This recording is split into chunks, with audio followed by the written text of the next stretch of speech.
Përshëndetje, sot do t'ju tregoj në mënyrë si të luftoni zboktin shumë shpejt vetëm me 2 përbërës.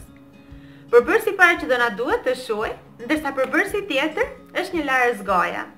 Mund të përdorni Colgate, Listerine ose çfarë do lloj larësi goje që ju keni, sepse funksionon. E di që duket e çuditshme, por rezultatet në fund do të jenë shumë të mira.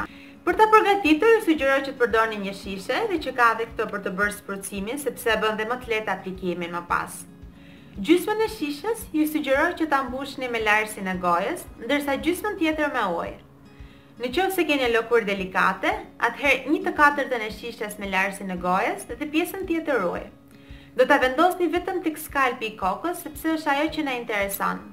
Gjatë kohës që jeni në dush, pasi keni bërë larjen e flokëve me shampo, pasi keni vendosur balsamin, keni shplar flokët, 2 minutat e fundit, ju sugjeroj që të vendosni locionin, siç e thash vetëm tek skalpi dhe jo në gjatësinë e flokëve.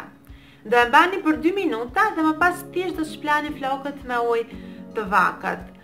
Në qoftë se keni lëkurë normale, do ta vendosni pas shampos dhe balsamit. Ndërkohë, në qoftë se keni lëkurë shumë të thatë, në momentin që keni vendosur balsamin në gjithë gjatësinë e flokëve, vendosini dhe locionin tek rrënja. Shishen ju sugjeroj që ta mbani gjithmonë në banjë, sepse kur ju duhet ta përdorni e keni gjithmonë pranë dhe nuk është nevoja që ta bëni çdo javë. Ato që kanë një lëkurë normale një herë në 2 javë është e mjaftueshme, ndërkohë ato që kanë një lëkurë delikate një herë në muaj mjafton. Arsyeja pse larësi i gojës funksionon është sepse këto përmbajnë mentol dhe propilen glikol, të cilat kanë veti antiinflamatore, antiseptike dhe antimikotike.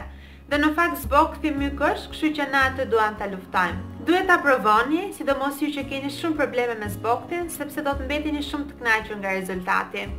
Më shkruani për eksperiencën tuaj dhe në qoftë se video ju pëlqen, mos harroni të bëni like dhe subscribe.